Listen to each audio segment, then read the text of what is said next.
problems with our electronic voting systems. Here's just one example that was unearthed by Matt DePerno and his team up in the Antrim County lawsuit. This wasn't in Antrim County, but what they discovered in a nearby county was a machine. It was an ES&S machine, one of our 3 vendors we have in the state of Michigan, that he had some cyber forensic experts on his team that they said, you know what, let's pop the hood on one of the ES&S's DS200 voting machines, and let's see what they have sitting on the motherboard. And when they opened it up, this is what they found. And what they found was a 4G wireless modem embedded on the motherboard. So these clerks are being told that their systems are air-gapped, they're not connected to the internet. Meanwhile, when you actually pop the hood on these guys, there's a smartphone sitting on their motherboard that as soon as that computer is turned on, it's saying, hello internet, here I am. And don't let anybody say that it's a secure cellular VPN network, because that all operates off a TCP IP backbone, internet backbone for its communications. It is communicating via the internet. It's got some security features on it, but those security features can be defeated. So guys, yeah, there's Ericsson's another area to dig into that we'd be here for 3 weeks if I got into that level of detail. Bottom line is, they're lying to you when they say that these things are not connected to the internet. And they're lying to our clerks. How many clerks do you know that would think about popping the hood on their voting equipment and seeing and inspecting the motherboard to see if there's a 4G wireless modem on the motherboard? No. They're going to sit there and take at face value what the vendors are telling them, whether it's true or not, which is why these NGOs have to be exposed. Oh, by the way, in case you say, well, that just means that it could have connected to the internet. That doesn't mean it did connect to the internet. Au contraire, my friends. These are actual receipts of communications with external IP addresses from that machine. Man. Okay, but that was ES&S. Dominion is secure. I mean, it's really, really secure, right? So you guys remember me talking about Tina Peters being indicted and incarcerated for doing her job as a clerk? Well, what she did, she paid a severe penalty for it. What she did helped us discover the following video clip that's presented by my friend Mark Cook. He's a cybersecurity expert who's been looking at the images for Mesa County, Colorado, where Tina Peters was the clerk. And here's what he found in that server, which was actually used in the 2020 and subsequent elections. It's also the same server that's used here in Michigan. It's the exact same configuration that I found in my own township of Canton Township. It's the same configuration that was found in Antrim County. Dominion goes on to brag about how secure they are, but that's just not the case. When I looked at this system, and I'll pull it up here and we'll go a little bit slower through this, they are lying about all this. They're feeding us BS, and anyone that knows what they're doing could easily see that.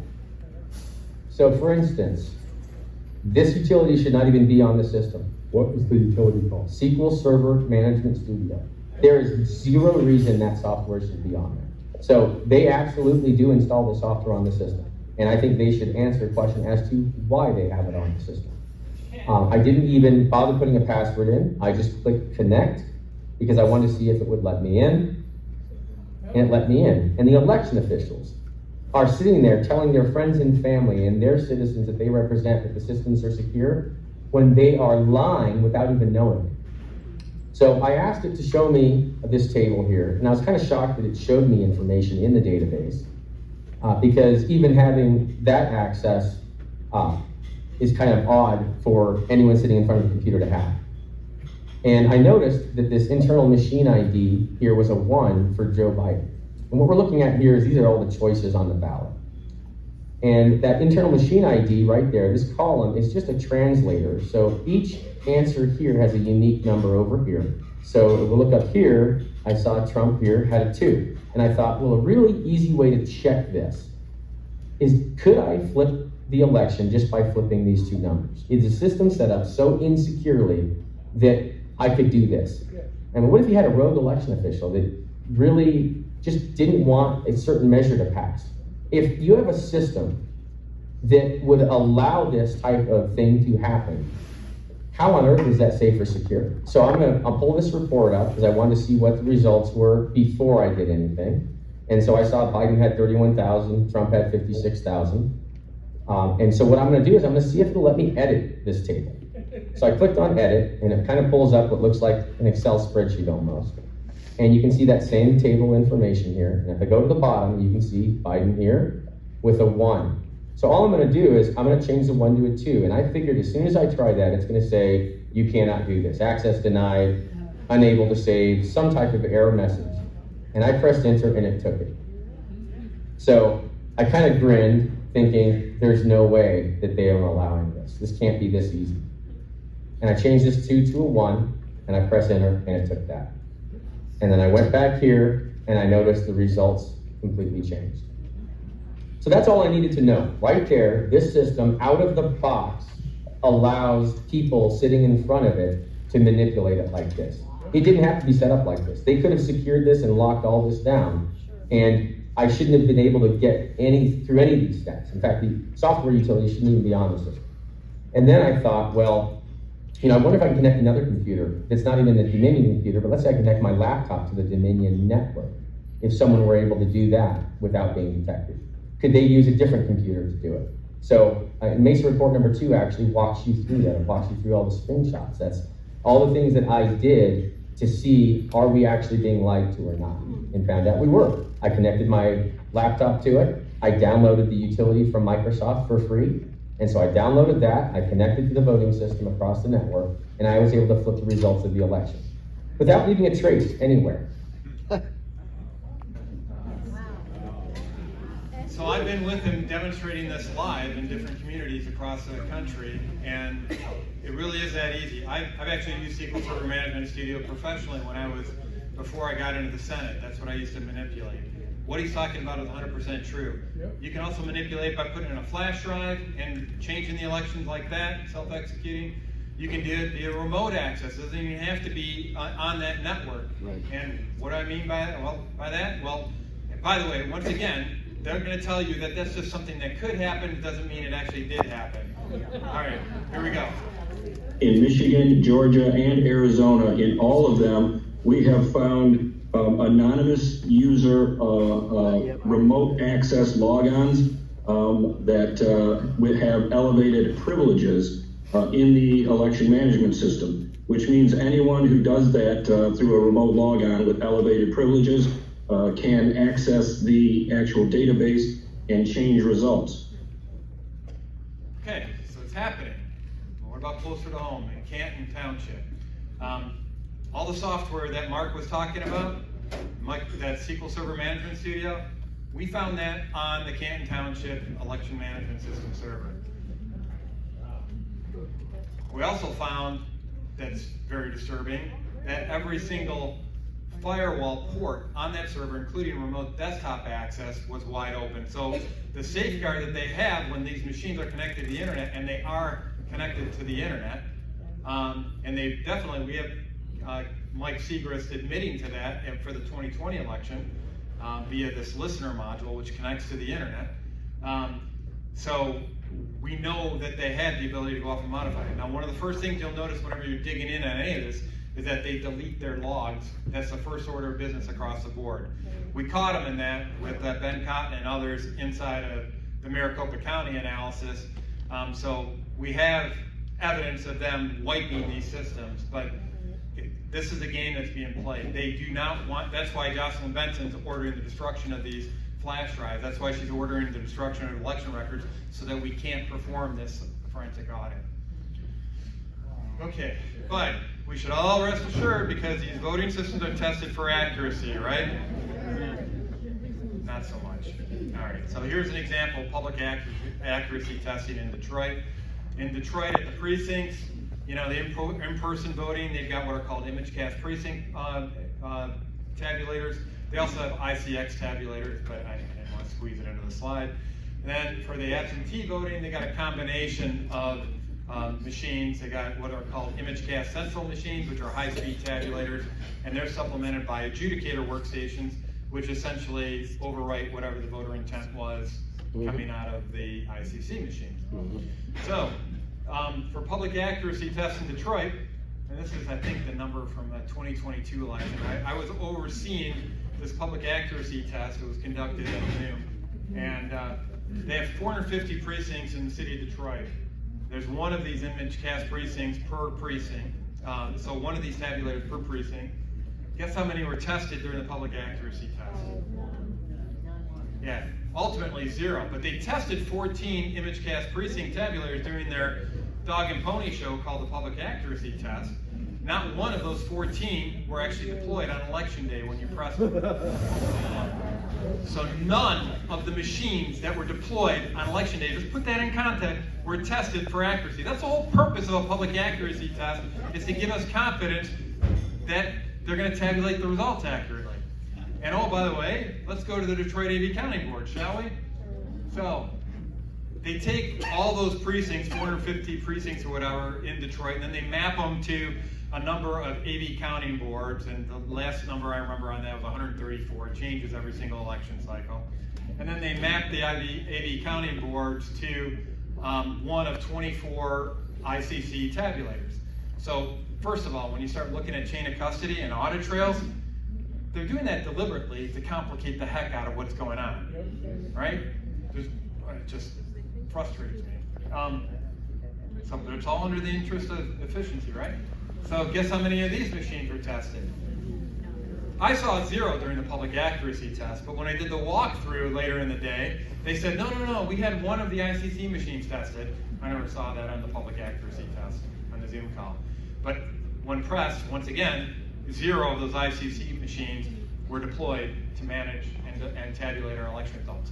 So big fat 0, and then we're not even getting into the adjudicators, which are tallying the votes across these precincts as well. There's no accuracy testing associated with them. But it doesn't stop there. There's other machines that are not tested with any sort of accuracy testing available to the public at all. So let's take Detroit as an example. So you've got all these people voting in person at these ICP machines, right? You got it? So there's anywhere between 450 or 503 precincts, and so you got like 500 of these machines that you got to roll up votes around. That's only for the in-person votes. Somehow you have to play eharmony.com and match them up with the absentee votes, right? For that precinct. So what they do is in Detroit, they'll tabulate the votes at the ICC machines.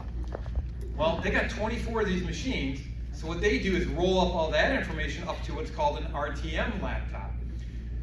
An RTM laptop actually rolls up all the AV counting board votes across all the ICC machines and comes up with the list of absentee votes ostensibly by precinct. Nobody ever tests that RTM laptop. Nobody ever does any sort of exposure, at least not public. All right, but now you've got one set of data from from the in-person precincts, and you've got a roll-up of all the absentee votes. Now you got to combine them, right? So you combine them with something called that election management system server. That's the server that we're showing in Mesa County. That's the server where I showed you the existence of that SQL Server Management Studio. That's the server that in Antrim County was blamed for the problems with the discrepancy that showed that 7,060 votes were flipped from Biden to Trump in an election with only 16,000 and change voters. They never tested the EMS server. If they would have, they never would have had that discrepancy ostensibly, right? So this is important. It's not just academic exercise saying test it. This actually led to bogus election results in Antrim County. And oh, by the way, there's an EMS server at the state level rolling up all the data across the counties.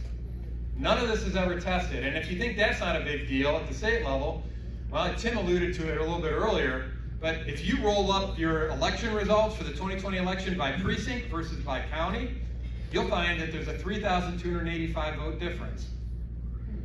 How the heck does that happen? Aren't these machines supposed to be making life more accurate? Yeah. No, it's a game, guys. And guess what? It gets worse. Oh wait, there's more. Now that they're implementing early voting in the state of Michigan, that Detroit vote roll-up model is going to be deployed statewide because guess what? our clerks don't have enough poll workers to staff early voting for the full 9 days that they want. So they're going to come up with these little concepts called voting centers.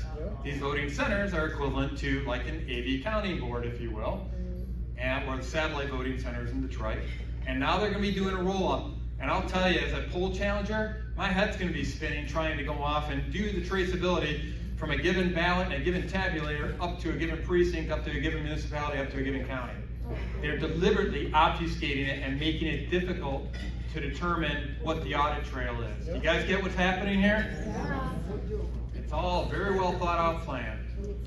So, who secures our election management? We know these machines now are connected to the internet, right? You guys all get that? So this gets to the point where I think I've identified who's in that command and control center. And this took me a long time to go off and discover. I would have discovered it even faster if I would have been able to keep up with the fire hose of data that people were sending me, but I finally went back in time, found the data, and promoted it. And it goes back to something that everybody needs to understand about how our federal government operates. So our federal government is divided up into 16 different critical infrastructure components. Things like managing our electrical grid, managing petroleum reserves, managing our food supply. They're all designated as critical infrastructure components. And each one of them is given a data center called an ISAC Center, called Information Sharing and Analysis Center. And they all get a dedicated data center to manage what's going on with that particular critical infrastructure component. Well, in 2017, they decided to go off and designate election integrity and give it its own ISAC Center. And so in order to go off and deploy that ISAC Center, they hired an organization called the Center for Internet Security. You may recall that from one of my earliest slides, right? I said we come back to it. That's a pretty important organization, because what they did as a result of their responsibility for serving as the point person for this data center is that, well, okay, this is something kind of humorous before I get into that. Remember, these machines are not connected to the internet, right? So none of our electronic voting systems connected to the internet, but we need a company called the Center for Internet Security to secure the data transfers for this equipment. So you can't make this stuff up, guys. All right? Even Bruce or the Communist Party can't make this stuff up like this, right? We're on to it. Yes. All right, so what they've done in order to secure the elections is they deploy what are called Albert sensors. And this is the ultimate in hubris, by the way. Anytime that you have something that's called a smart city, a smart grid, smartphone, it means that they think you're dumb. All right? That's what's come down to. And an example of this, and the pinnacle of their smart lexicon, is the deployment of these Albert sensors. Why do I believe that's the case? This is named after Albert Einstein, right? You get it? So they're called Albert sensors, and what they are, the Center for Internet Security is paid over $27 million a year by the Department of Homeland Security. You remember all those federal contractors and employees? They're paid by them to provide for free these Albert sensors to help secure the communications for all our jurisdictions all across the country. They're deployed in all 50 states across the state at various levels. And what this Albert sensor is essentially it operates as an internet traffic cop. It says what data can come in and what data can come out. And oh, by the way, it doesn't just regulate what information can come in and come out. It actually pushes that information out to their data center so that they can look at it in detail. Guess what data is transferred over these election systems? Election night reports, the results, before anybody else sees them. Voter registration updates, voter roll updates, poll book uploads, poll book downloads. All that information, they have access to it in a central location. Interesting how that works. Once again, nothing to worry about because this is a 501c3 organization and they're not subject to a FOIA request, so we can't find out what's going on behind the curtain. Now, as of 2022, there were over 3,200 members, and I went off and classified these different members, and they're across all 50 states, including 5 territories. They've got 40 different electronic voting system vendors that are part of their membership. So ES&S, HART, Dominion, they're all part of it. Also, a company called Votum, which we're going to get to in a second, plus a bunch of NGOs like Democracy Works and stuff that are typically all progressive leaning. All right, so let's look into Votum a little bit. Ever hear of that company at all? You know what they do? They actually manage the absentee ballots for our military. Guess where they got their software from? Colbeck. Their AV vote system. Colbeck, which is headed up by Eugene Yu, which is indicted. Now they just recently dropped the charges because now that the heat's died down on him. But he was indicted for sharing sensitive information around our elections with the CCP. Not good, guys. Matter of fact, there's actually a law passed by the Chinese Communist Party that says that any expatriate who has access to sensitive data needs to share it back with the CCP. So he was actually violating our law, but complying with Chinese law. But no worries, they're one of our leading defense contractors here in Michigan, and there's evidence that that information was indeed shared overseas on Chinese servers. And oh, by the way, we have 2 whistleblowers that have come forward with Colbeck that have verified all this data that was first revealed by Catherine Engelbrecht and Greg Phillips. All right, then we talked about ES&S, and all these voting system vendors are members. Then we start digging into some of these NGOs. One of them, Democracy Works. Democracy Works donors include the Democracy Fund, the Oma Dyer Network Fund, and some organization called the Open Society Fund. You guys ever hear of Open Society? George Soros. That's George Soros. But don't say, you got to give Pierre Oma Dyer his due too. Pierre Oma Dyer is the guy who runs the Democracy Fund, that Oma Dyer Network. He's bragging about his ability to go off and he was instrumental in the Ukraine coup in 2014. This guy likes manipulating elections, and he's a billionaire. He's the founder of eBay. He was an Iranian that was born in France, and he actually moved to the U.S. where he founded eBay. So I did some digging into the 990 forms for this 501c3 organization, looking for any information I can on their operations. And what I found in their 990 form was that they're indeed funded by the Democracy Fund as well, not just DHS, but Pierre Oma Dyer is the one behind the Democracy Fund. So he's funding their activities. Now, who's the management team out of Center for Internet Security? I'm sure they're innocent as the wind-driven snow, but I see a commonality here, that they're all former Intel operatives. They're all parts of the Intel community. You know, the same people, same group of individuals that signed the Hunter Biden laptop letter that said it was Russian misinformation. The same organization. A lot of these guys, one's 35 years at NSA, and others with the FBI Cybercrimes Unit, another with an unknown entity, but in the Intel operative. That's what's going on. And I actually, believe it or not, worked with the president of the CIS when I was working with the Department of Defense as a contractor. His name's John Gilligan. I actually worked out of his office several times out at the Pentagon. So this is all kind of the deep state operatives, if you will. They all have access to our data, but you don't. All right, what's most concerning about this, when you talk about the communication of internet data, they say it's VPN, it's secured, it's encrypted, you'll never be able to look at any of this stuff. Well, I went off and did a FOIA request with Wayne County to determine what they had in their contract with CIS, the Center for Internet Security, because they do have one of these Albert sensors deployed in Wayne County. And it turned out one of the items is endpoint detection services, and in that provision of their contract, they explicitly state that they are able to look at the decrypted data. Decrypted data. So that means they're seeing election night results before any of you are seeing them. And because they control what goes in and goes out, unless I'm sitting there watching them, how do I know that they're sending back the same information that they got? I don't. It's what's called a trusted man-in-the-middle attack.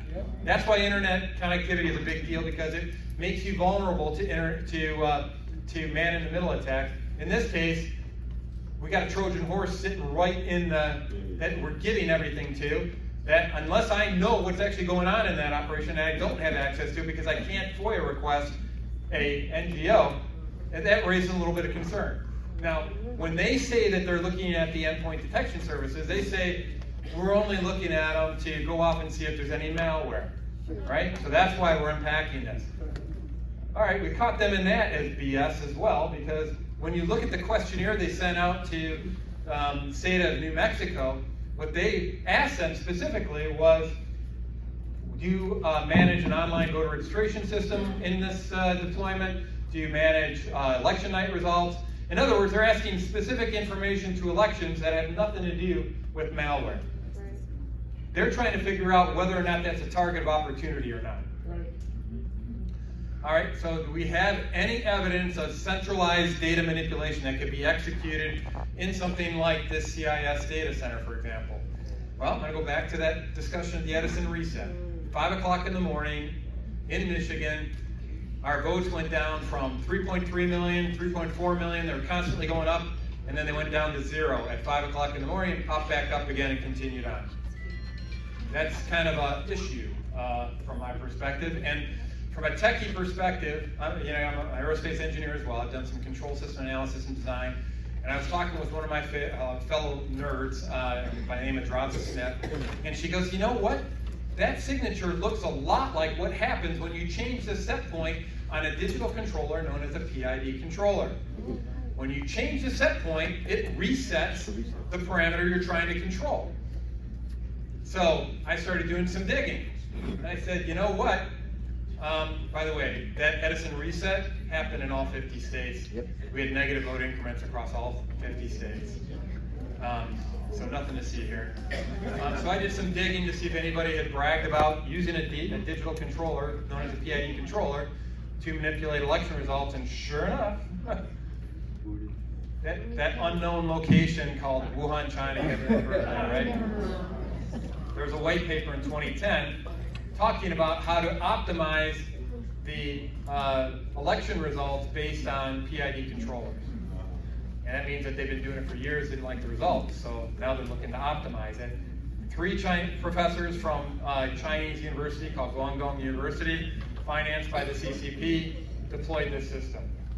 So it's at least plausible that somebody was controlling and manipulating our election results in this manner from a centralized data store perspective. That deserves further investigation, don't you think? Yeah. Okay, I'm just going to leave you with some trends so you know what to look for going forward, okay? First of all, there's a big push for integrity being downgraded in favor of efficiency. That's why everything's being centralized. That's why they want these voting systems out there. Meanwhile, transparency's gone and a lot of other bad things. So they're really pushing at the federal level in particular for all these electronic voting systems to be interoperable with one another. They want the voting system or the voting registration system connected to the electronic voting system with the tabulations. They want it all interoperable. There's no reason, there's no good reason why Dominion machines should know what's going on in our qualified voter file. There's no good reason at all. Yet, in our state contract with all of our voting system vendors, they are required to interface with the qualified voter file. All right, so to give you an idea where this is headed, if all these systems are interoperable and they're communicating via the internet, then anybody with an internet connection can manipulate the results of an election, just like Tom Scott was talking about earlier. And oh, by the way, we're in an era where it's not just simply people that are managing data flow. We have artificial intelligence. Whoever controls the development of the artificial intelligence controls the elections. Whoever controls the funding of the developers controls the outcome of the elections. You see where this is headed? This is why we need to get rid of the machines. Okay? We need to hand count. We need to vote Amish. All right. So, as if that wasn't enough evidence, guess what? There's more. So that, remember the election integrity Isaac Center, right? I said I was looking for that command and control center. We started off the discussion today over showing some video clips of news agencies that were repeating the same narrative. Where did they get that same narrative? There's a group called the Election Integrity Partnership that took it upon themselves to battle misinformation and disinformation regarding the election. In other words, they were putting out the talking points. Guess who's involved in this Election Integrity Partnership?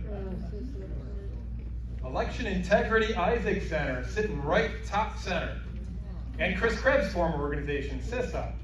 And then also another organization that has been prominent in the news. You guys never heard of this? I had to look it up. I didn't know about this. You've heard a lot of, you know what GEC stands for? Yep, Global Engagement Center, Gold Star. That is an arm of the State Department. So all the folks trying to push us into war right now, those are the guys.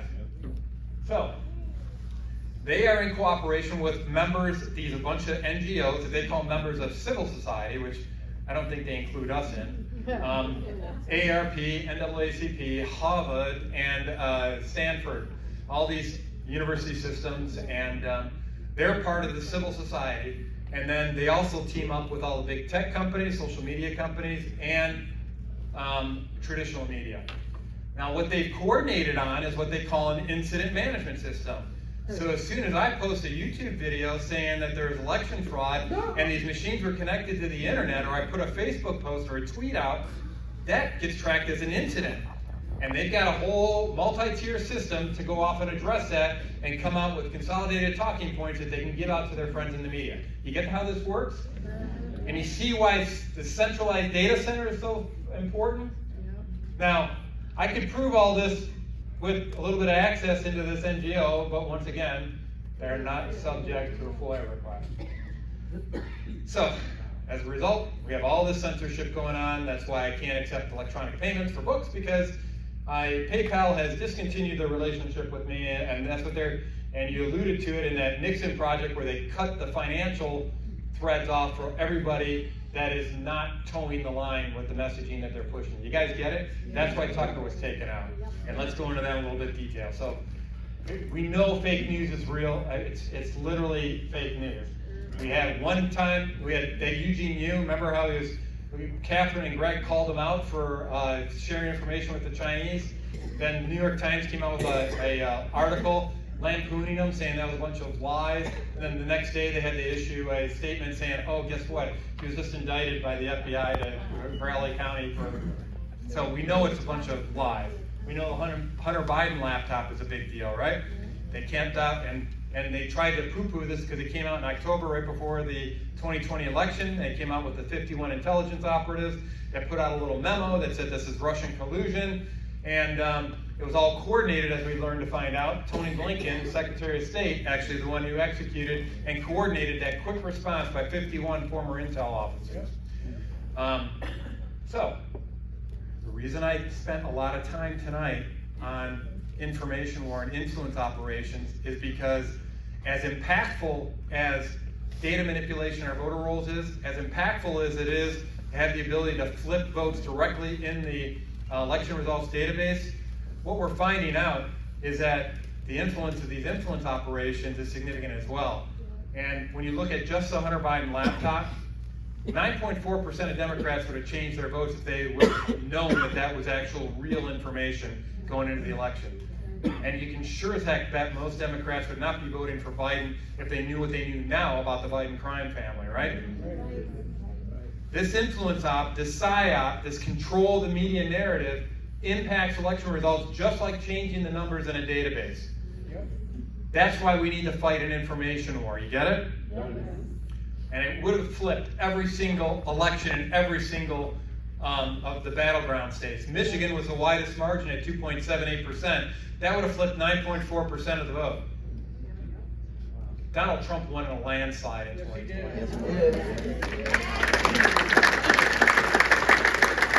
So let's bring it back into some current events here. Tucker Carlson was let go from Fox, right? And I know that in his contract he had 8 forbidden phrases that he couldn't talk about, and including election fraud, right? So he's like playing a game of catchphrase with every episode. So it's no surprise to me and others who've been following this that he got let go from Fox. And we're going to go into some undercover footage that I'm sure you guys have seen already, but it goes into some of the information around why Tucker was let go. $144 million to settle that that was with the Dominion company. What happened with that? Like, They gave him money, they learned part of it. They saved him part of it, but we're learning that Tucker getting fired was part of that. Tucker getting fired was part of the Dominion lawsuit? Part of the stuff. Chadwick Moore, the biographer. In the interest of time, suffice to say, his biographer affirms everything that was said in that undercover video. Bottom line is the original settlement Dominion was asking for was $1.6 billion. They settled for $744 million. So one way of looking at what happened is that Dominion paid $800 million to silence Tucker Carlson and to silence Fox News. And this goes a little bit deeper than this, and I don't know how many of you have caught this, but it's not just about, Dominion silencing Tucker Carlson and silencing Fox News. There's some other threats to this as well. Sean also told us about his buddy Mike LaRosa, who according to his Twitter account was the press secretary for Joe Biden. Michael LaRosa is now working for a PR company called Penta, whose primary client happens to be Dominion Voting. Sean says that no one has put this together. Well, we're certainly glad that Sean put it together for OMG and all of you. You look at this little connection here, like, someone who worked for the Biden White House was literally crafting a message for Dominion. So you're like, of course.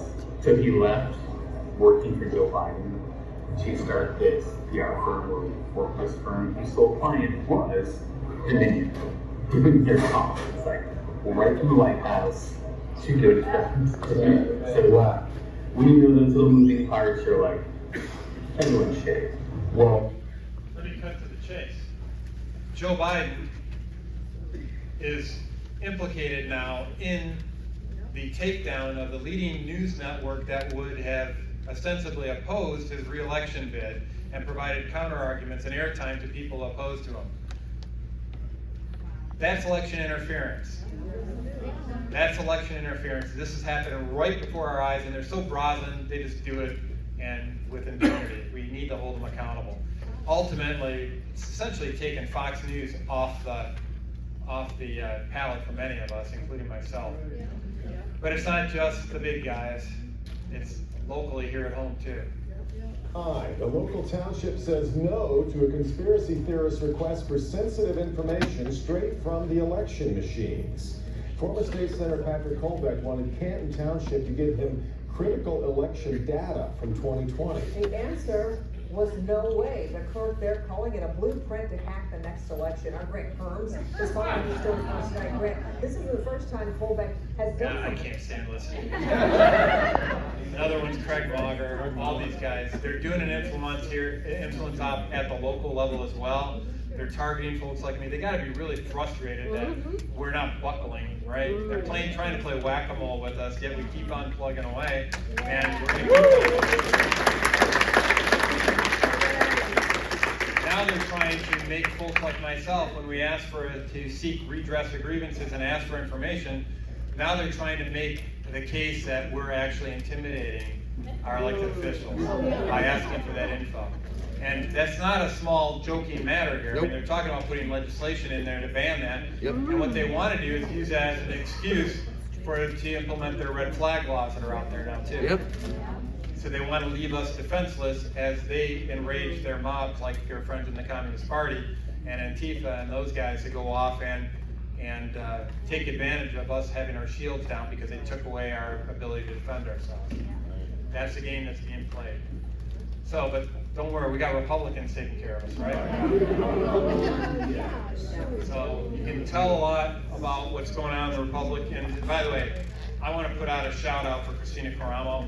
She's the best thing that this year found out with her on our election night. We're running a war room for her. She's the real deal. And she's such a blessing because not only does she know what she believes, but she knows why she believes it, which makes her very dangerous to the other side because she can articulate that. But Ed McBroom doesn't know anything about that kind of stuff. And you can tell a lot about somebody by who supports them. So in the wake of the issuance of this bogus Michigan Senate report that I've done a very detailed rebuttal on up at letsfixstuff.org, he got a shout out by Barack Obama. Now, I want to be fair to some of these elected officials in the wake of the 2020 election. Here we are flooding them with a bunch of information about the election fraud that we saw. There are a lot of testimonies that were out there. They're struggling because a lot of these guys are not experts on how elections are run. They don't know what to do. They don't know what their options are. So they rely upon senior staff members to advise them on what course of action are available to them. And I want to highlight what's going on inside the halls of Lansing that may give you a different appreciation for where some of these elected officials are coming from. Let's start with the House. The senior legal counsel in the House Republican caucus was a gentleman by the name of Hassan Beydoun. Hassan Beydoun was the one advising them on what their legal options were in the wake of all the fraud that was identified in the 2020 election. Hassan Beydoun took a job with Mayor Mike Duggan shortly after the inauguration of Joe Biden. Oh wait, there's more. Michigan Senate, Amber McCann, who's a senior policy advisor in the Michigan Senate. She was there when I was there. Never liked her then, don't like her more now. She took a job with Dana Nessel after the inauguration. But then la pièce de la résistance is our state board of canvassers. So Norm Schinkel, former state senator, I talked with him a lot about all the evidence that we had. He abstained from the 2020 certification vote at the state level. But the other, quote-unquote, Republican on that state board of canvassers, a gentleman by the name of Aaron Van Langeveld, voted to certify the election. And recently, he took a job with Dana Nessel. These are called fifth columnists. It certainly appears like they're fifth columnists, guys. Not good.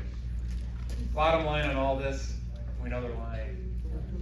And we just need to be informed so that we can fight an effective information war. Because all it takes for us to be wrong once, for them to lampoon us and marginalize us, right? How am I still going after 3 years on this stuff? Because I try to do my due diligence before I go off and open my mouth. I try to understand how the election is supposed to work. I go off and ask questions before I assert facts. And then I only assert the facts after I found the data. That's why I do so many FOIA requests that are out there. So we're just wrap things up. I know it's been long, guys. I appreciate you guys sitting through this because for me, there's nothing else that's more important. And that's why I'm doing this nonstop, right? So go ahead. Be sure to go to millennialbelly.com. Be sure to check out Enjoy the Show on YouTube. If you want to find out the details of how this happened in summary, go check out my book, The 2022. And if you don't want to buy the book, you don't have to look at the evidence. Go to the2020coup.com. Look at all the evidence that I put into the book. You can review it for yourself. And if you come to the conclusion that everything that I'm talking about doesn't hold water, please tell me, because I want to do something else with my life. And then also I've got a book called Wrestling Gators, which is how government really works on the inside. That was written a while back. And with that being said, just wrap it up. Thank you guys very much for your time.